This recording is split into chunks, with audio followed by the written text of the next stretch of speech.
Alhamdulillah, ashhadu an la ilaha illallah wahdahu la syarika lah, wa ashhadu anna Muhammadan abduhu wa rasuluhu la nabiyya ba'dah.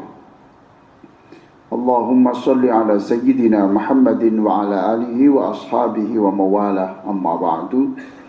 Qala Allah Ta'ala, ya ayyuhalladzina amanu taqullaha haqqa tuqatih wa la tamutunna illa wa antum muslimun. Allah Subhanahu wa Ta'ala berfirman, wahai orang-orang yang beriman, bertakwalah kamu kepada Allah, jadilah kamu muslim yang baik. Jangan sekali-kali kamu meninggalkan dunia ini, kata Allah, illa wa antum muslimun, kecuali kamu telah menjadi muslim yang terbaik. Saya doakan seluruh jamaah masjid di Kuarmada 2 ini menjadi orang yang wafat dalam keadaan husnul khotimah.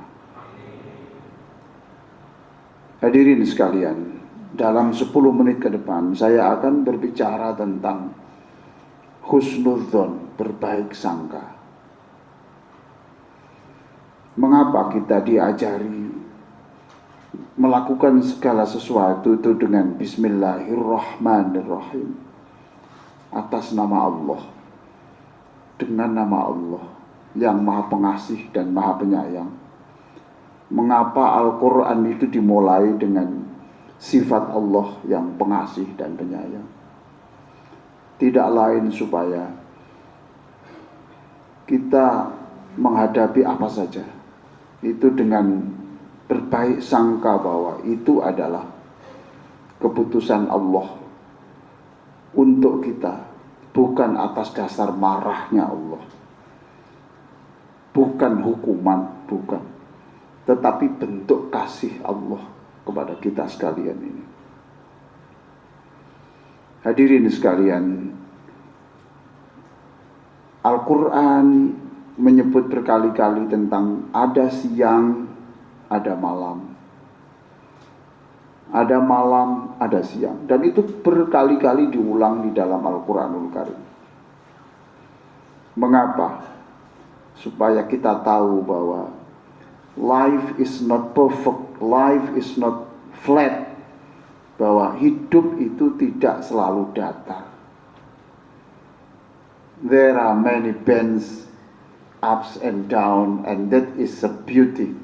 Selalu ada naik, turun, belokan tajam, tetapi yakini bahwa itu adalah dinamika dan itu adalah sebuah keindahan. Bagi yang sehat, jangan menganggap seumur hidup sehat. Bersiaplah suatu saat engkau sakit. Ketika sakit itu gelap, jangan susah berkepanjangan. Apa ada gelap yang tidak terusir jika Allah sudah memunculkan matahari? Tidak ada setelah kegelapan kecuali cahaya. Dan tidak ada setelah kesedihan itu kecuali kebahagiaan. Hadirin sekalian, saya ingin bercerita tentang perubahan nasib seseorang yang itu disayang Allah karena dia selalu berpikir positif.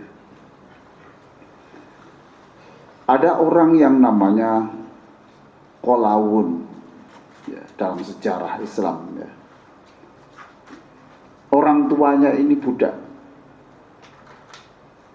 tapi dia berkata, sekalipun saya budak, saya tidak boleh menyerah. Saya harus berjuang. Kapan saya tidak berstatus budak, saya harus merdeka. Dia bekerja siang malam. Waktu libur pun itu digunakan untuk bekerja, sekalipun dengan bayaran yang kecil. Tapi dia tahu bahwa uang yang banyak itu dimulai dari yang kecil-kecil itu.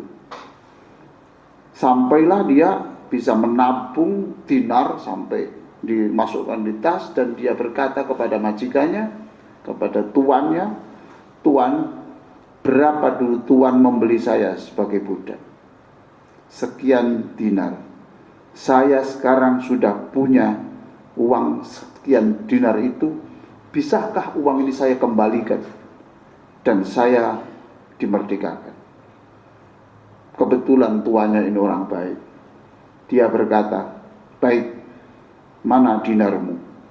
Dibawakan itu tabungan sekian tahun itu, kemudian diberikan dan dinyatakan, ya, kamu merdeka, dan sebagai hadiah saya, karena kamu punya kemauan besar untuk merubah nasib, separuh dinar saya berikan kamu.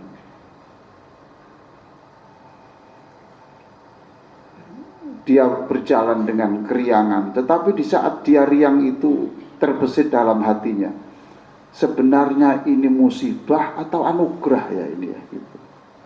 Kok saya diberikan anugerah sebesar ini? Sebenarnya ini musibah atau anugerah? Tapi saya yakin ini anugerah. Maka dia bisa menikah. Setelah menikah dia punya anak. Setelah punya anak, dia nabung terus itu sampai dia punya tabungan. Anaknya diajak ke pasar untuk membeli kuda yang terbaik. Kuda yang terbaik. Akhirnya bisa dibeli kuda hitam yang besar, yang suaranya itu nanti diperkirakan bisa merendahkan moral musuh. Karena dia berkata, nah, hidup kita ini harus berjuang. Kita nanti beli kuda yang mahal, dan supaya kuda yang besar ini ketika nanti dalam peperangan, suara kuda ini bisa melumpuhkan mereka. Dibelilah kuda itu, walaupun dia belum punya rumah. Akhirnya orang sinis, ini orang bodoh, rumah saja belum punya, kok dia beli kuda sebagus ini? Dia tenang saja. Saya tidak ngurus apa kata orang.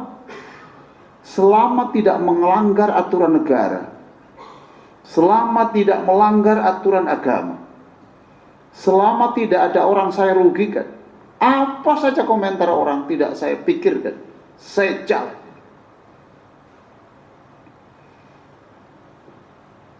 Kuda ini dipelihara, dibelikan madu, dicarikan rumput yang terbaik, supaya nanti bisa kuat. Dan dia berpesan kepada anaknya, kita nanti suatu saat ada panggilan perang, kita maju. Tetapi saya tidak mau maju kalau itu adalah peperangan antar muslim. Tidak mau saya. Hadirin sekalian, kemudian anaknya dilatih naik kuda. Tapi sebelum dilatih ini, kudanya hilang. Menjelang subuh, suara kuda tidak ada. Dia masih tetap berkata, ini musibah, tapi saya yakin Ar-Rahman Ar-Rahim. Kuda ini hilang ini bukan Allah marah kepada kita. Allah ini sayang kepada kita. Masa saya punya keinginan mulia begini tidak didukung Allah? 3 hari kuda itu tidak pulang. Anaknya menangis dan dia kata, kalau nanti kuda tidak pulang, nak, tidak apa-apa, kita nabung lagi, jangan menyerah. 3 hari kemudian kuda itu datang. Karena kuda ini memang besar, suaranya seperti itu, wibawa. Akhirnya kuda ini banyak fans di hutan, dan pulang dengan puluhan kuda. Itu pun orang sinis, ini kuda dari mana? Kamu sekarang menjadi orang terkaya di kampung ini kuda dari mana? Ini halal apa haram kamu peroleh? Saya tidak ngurus omongan orang. Sekarang anak dilatih perang, dilatih naik kuda, ternyata anak ini terpelanting dari kuda dan kakinya patah. Anak satu-satunya kakinya patah, yang anak ini dipersiapkan untuk menjadi pejuang. Itu pun dia berkata, ini bukan karena Allah marah, bukan. Ini pasti sayangnya Allah, sebab Allah itu Bismillahirrahmanirrahim. Benar Bapak Ibu, saudara sekalian. Ada panggilan perang, dan seluruh anak-anak yang berusia muda diwajibkan ikut perang, tapi dia tidak terkena kewajiban perang karena kakinya patah. Dia bersyukur, alhamdulillah anak saya tidak direkrut menjadi pejuang, karena perang ini sebenarnya perang sesama penganut la ilaha illallah Muhammad Rasulullah. Begitulah sayangnya Allah. Suatu saat ada perang betul, bapak dan anaknya ini maju perang, bapaknya meninggal dunia sebagai syuhada, anaknya ini menjadi budak. Anaknya sudah diajari bapaknya, pokoknya apa yang terjadi, ingat bismillahirrahmanirrahim. Jadi budak, kemudian direkrut menjadi tentara perang, dan ternyata orang ini lincah dalam peperangan. Dijadikan panglima, sukses juga orang ini. Akhirnya jadi raja di Mesir, sultan di Mesir. Sampai sekarang ada masjid peninggalan di Mesir, itu masjid namanya Qolaun As-Soleh. Hadirin sekalian, saya khutbah seperti ini supaya Bapak Ibu sekalian, apa saja yang ditakdirkan oleh Allah, jangan berpikir Allah marah, jangan berpikir Allah menghukum, jangan berpikir Allah tidak suka kepada kita, tapi katakan ini adalah bentuk kasih Allah kepada saya. Dan Allah senang kepada orang yang berbaik sangka seperti ini. Kalau Allah sudah senang, itu mau apa? Kita itu senang kepada anak kita belum minta kita belikan. Itu sayang. Kalau Allah sudah sayang, nggak usah kita minta, sudah Allah memberikan sesuatu sesuai dengan harapan kita. Mudah-mudahan khutbah singkat ini menjadikan kita lebih bahagia, lebih optimis, karena kita yakin bahwa Allah pasti Maha Kuasa menyayangi kita. Aqulu qouli hadza wa astaghfirullah li wa lakum wastaghfiruhu innahu wal ghafurur rahim.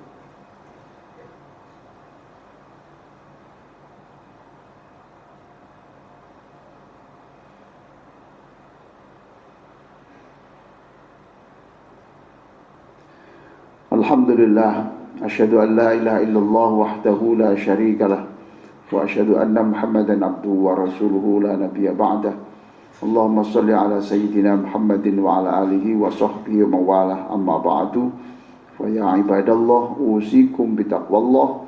Fa qala Allah ta'ala, ya ayyuhalladzina amanu taqullaha wa kunu ma'as shadiqin. Innallaha wa malaikatahu yusalluna 'alan nabi ya ayyuhalladzina amanu sallu 'alaihi wa sallimu taslima. Allahumma salli ala sayyidina Muhammadin wa ala alihi wa sahbihi ajma'in. Allahumma ghfir lil muslimina wal muslimat. Ampunilah seluruh saudara-saudara kami yang muslim, wal mukminin wal mukminat, orang mukmin semuanya, baik yang masih hidup ataupun sudah kembali ke hadirat-Mu ya Allah.